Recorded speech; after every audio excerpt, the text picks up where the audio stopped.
There are stories that entertain you, stories that inspire you, and then, once in a while, there comes a story that awakens something within you. A story that doesn't just pass through your ears, it settles in your soul.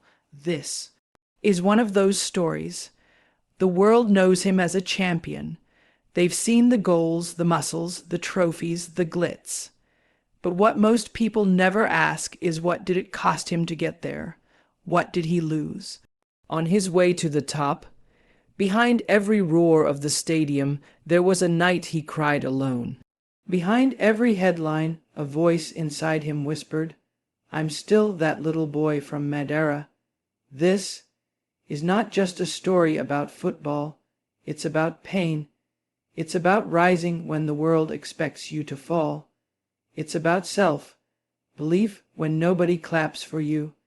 It's about a young boy who refused to give up until the entire world had no choice but to stand up.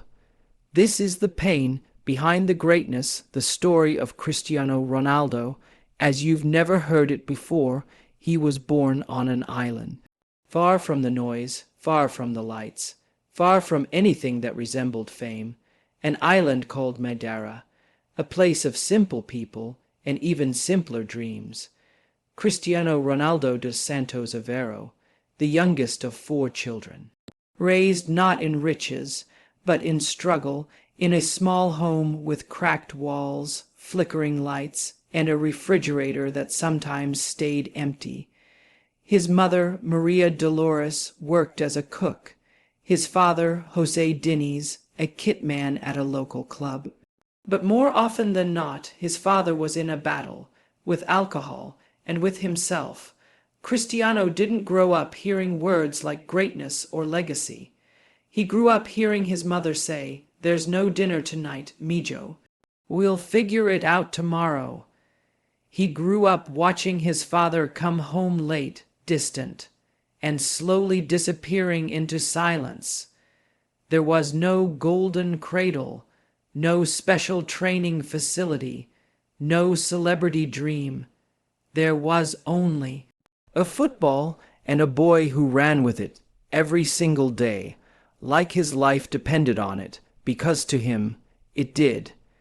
At just 7 years old, he joined Andorranha, a small local team, and even there, among kids with bigger bodies and louder voices, he stood out.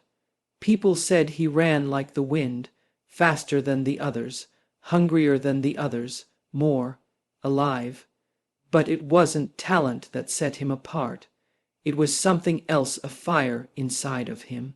A knowing, even as a child. He knew he was not meant to stay small. He would look at the sea from his island home and whisper to himself, "Someday I will leave this place. Someday I will be the best in the world." But dreams have a price, and at the age of 12, that price was goodbye. Goodbye to his mother, goodbye to his siblings, goodbye to the warm island winds of Madeira. A 12-year-old boy boarded a plane to Lisbon, alone, crying, carrying nothing but his football boots, a small bag of clothes, and an impossible dream. Lisbon was not kind. The weather was colder. The kids were harsher. The homesick nights were long. He was mocked for his accent, laughed at for his skinny body, and when he cried at night, no one heard him. There were days he wanted to quit, days he called home and said, "Mama, I want to come back." And she would say, "No, mijo, you stay. You are not meant for this island anymore. You are meant for more. Sometimes pain is the passport to your purpose. And sometimes life takes you away from everything you love, not to break you, but to make you become what you were always meant to be." That little boy, alone in Lisbon, became a machine. He trained when others slept. He ran when others rested. He cried yes, but he never quit. This was the beginning not of a football career, but of a destiny. There are moments in life that split you in half, moments that whisper to your soul, "You will never be the same again." This was one of those moments, He was rising, climbing faster than anyone expected. By 18, he was already shining under the Old Trafford lights. By 19, he wore the jersey of Portugal with pride. But even in his brightest moments, there was a shadow. His father, José Diniz Aveiro, was fading. Alcohol had become his only companion, the man who once packed kits for local footballers. Now, watched from a distance, barely speaking, barely present, Cristiano loved him deeply, desperately, but he couldn't save him. How do you save someone who doesn't believe they're worth saving? Cristiano was scoring goals, signing endorsements, becoming a household name, but every time he looked to the stands, he didn't see the one man he wanted to make proud. In 2005, the silence became permanent. His father passed away from liver failure. Cristiano was just 20 years old. He didn't cry in public. He didn't collapse in front of the cameras. He did what he always did. He trained, he played, he smiled, but deep inside, he broke, because there's a kind of pain that doesn't scream. It doesn't shout. It just sits, heavy in your chest, forever. His father never saw him win a Ballon d'Or, never saw him lift the Champions League, never saw him become one of the greatest the world has ever known, and that pain became his fuel. He ran harder, trained longer, lifted more, not for trophies, not for fame, but because somewhere in the quiet of his soul, he was still trying to make his father proud. In interviews, when asked about his dad, he pauses, his eyes fill, his words tremble, because grief doesn't leave, it only changes shape. Cristiano Ronaldo became a giant, but inside him is still a 20-year-old boy who just wanted to hear his father say, "I'm proud of you, son." Pain is a strange teacher. It breaks you open so that light can come in. For Ronaldo, losing his father became his vow. I will not waste my life. I will not let his memory disappear in silence. So he rose for his father and for the little boy inside himself. He had the raw talent. He had the pain, but now he needed to build the armor, because greatness is never given. It is earned through every insult, every sleepless night, every silent battle that no one applauds.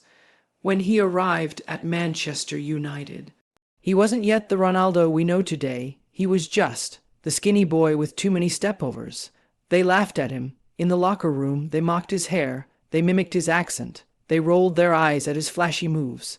Some fans called him overrated. Pundits said he was all style, no substance.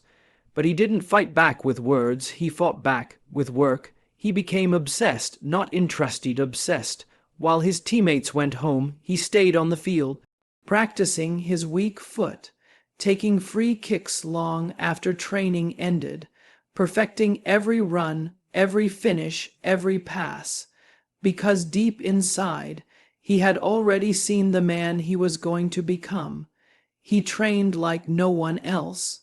He watched his diet like an Olympian. He built his body like a sculptor. Every muscle, every meal, every moment was accounted for. He turned the criticism into fuel, the mockery into motivation, the rejection into resilience. Sir Alex Ferguson, a man who shaped legends, saw something in the boy from Madeira.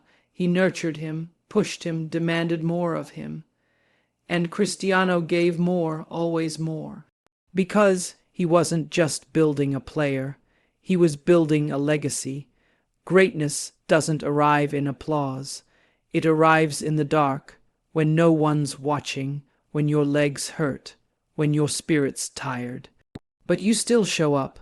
Ronaldo showed up every day, every moment, until the world had no choice but to say he's not just good. He's extraordinary. By 2008, Cristiano Ronaldo became the world's best player. He won his first Ballon d'Or. The skinny boy, the mocked boy, was now the most feared athlete in football. But here's the truth. He didn't become the best because he was gifted. He became the best because he refused to settle for anything less. You see, some people wait for permission, others create their own destiny. Cristiano Ronaldo didn't just create his, he trained for it, he bled for it, and he earned it. The world clapped, the cameras flashed, the headlines screamed his name. Cristiano Ronaldo, global superstar. The best player on the planet, a machine. But behind every spotlight, there is a shadow, and behind every legend, there is a loneliness no one talks about. Fame, we all think it's the reward, the finish line, but for him, it was the beginning of a new kind of pain. Every move, watched every word, judged every friend, questioned every smile, dissected. He couldn't walk the streets anymore, couldn't sit in a cafe, couldn't go home without paparazzi hiding in the bushes. And suddenly success felt like a cage. There's a loneliness that comes, not from being unknown, but from being too known. People saw the goals, the cars, the yachts, the perfect Instagram life. But they didn't see the sleepless nights, the anxiety before big games, the isolation in hotel rooms, the betrayal from people he once called family. In interviews, his voice would crack, and when asked about friends, he'd say, "I have maybe one or two real ones, that's it." Because when you're at the top, you don't know who loves you, or who loves what you can give them. Asterisk, asterisk, there were scandals, false accusations, ruthless media attacks, and through it all, he stood still. Because greatness isn't just about what you win, it's about what you survive. Cristiano survived character assassination. He survived heartbreak. He survived loneliness. He survived the pressure of carrying a nation's hope, and the silence of feeling utterly alone at the top. He smiled for the cameras, but there were nights he cried alone. He inspired millions, while battling his own storms. To be great, you have to lose things. You lose privacy, you lose peace sometimes. You even lose yourself. But the true legends, they find their way back. Cristiano didn't break. He bent, he bled, but he didn't break. And every time he fell, he stood taller. Life has a way of healing wounds in the most unexpected ways. Cristiano Ronaldo, the boy who lost his father too soon, would one day become a father himself. He held his son for the first time, and the world changed. Fatherhood wasn't just a new chapter, it was a second chance. He saw his own childhood reflected in his son's eyes, the dreams, the fears, the love that never spoke loud enough. For the first time, he understood what his father must have felt, the struggles, the hopes, the silent prayers. And in that moment, a promise was made to be different, to be present, to be a rock. He juggled the pressures of the world's biggest stages, with late night feedings and lullabies, the roaring crowds, with the quiet moments at home. Being a father changed him, not just as a man, but as a legend. It softened his heart, it strengthened his resolve, it gave him a purpose beyond trophies. He wanted to teach his son what he never got to hear: you are enough, you are loved, you are never alone. And through fatherhood, Ronaldo found peace, not the peace of a perfect life, but the peace of unconditional love. This was the power of transformation, from a boy who lost his dad to a man who became a dad. Fatherhood didn't just change Ronaldo's life, it changed his legacy. Because greatness isn't just about what you achieve, it's about who you become. And Cristiano Ronaldo became a father who teaches us all about love, resilience, and the power of second chances. When you think of Cristiano Ronaldo, you think of a player, but his story goes far beyond the pitch. He is a symbol, a beacon for millions, an icon not just for his goals, but for his generosity, his humility, his relentless spirit. Off the field, Ronaldo's heart beats for others. He's given millions to children's hospitals, disaster relief, and education. Why? Because he knows what it's like to struggle, to come from nothing, to fight every day for a better tomorrow. His legacy is not just about trophies and records. It's about impact. He has used his fame to raise awareness for causes close to his heart: child hunger, cancer research, disaster victims. And through every act of kindness, he teaches us the true power of greatness. True champions don't just conquer games, they conquer fear, they conquer doubt, they conquer injustice. Cristiano's story reminds us that no matter where you start, no matter what you face, you can change the world. He shows us that the most important victories are the ones you win with your heart. And so, the legend continues, on the field, in the hearts of millions, and beyond. Because a legacy isn't written in stone, it's written in the lives you touch. Cristiano Ronaldo's story is our story, a story of pain, perseverance, and purpose. Cristiano Ronaldo's journey isn't just for football fans, it's for anyone who dreams of greatness. His story teaches us that success is never accidental, it's deliberate, it's the sum of choices. Every morning you decide to show up, every night you decide to keep going. So what can we learn from him? 1. Relentless work ethic. Ronaldo didn't become great by talent alone. He worked harder than anyone else. He trained when others rested. He practiced when others played. Your first step: commit to outworking everyone around you. 2. Mental toughness. Criticism, failure, loneliness. He faced it all. But he used those challenges as fuel. When life knocks you down, get back up every time. 3. Obsession with improvement. He never settled. Every day was an opportunity to get better. Find one thing to improve today, then do it again tomorrow. 4. Purpose beyond success. Ronaldo's life changed when he became a father, a role model, a philanthropist. Greatness is about more than winning. It's about meaning. Above all, he believed in himself, even when others doubted him. Believe you can, and you're halfway there. These lessons aren't just for athletes. They're for entrepreneurs, artists, students, parents, for you. Your greatness is waiting. The question is, are you ready to show up? Let Ronaldo's story be the spark, but your journey, only you can write. And so, as we close this story, remember, greatness is not a destination. It's a journey of courage, sacrifice, and relentless hope. Cristiano Ronaldo's life shows us that no matter where you come from, no matter the odds stacked against you, you have the power to rise. The spotlight will shine on you, the critics will speak, the challenges will come, but within you there is a champion who can stand tall, who can overcome, who can inspire the world. So, go forward with courage, with purpose, with love, and never forget your story is still being written. Make it legendary. Thank you for sharing this time with me.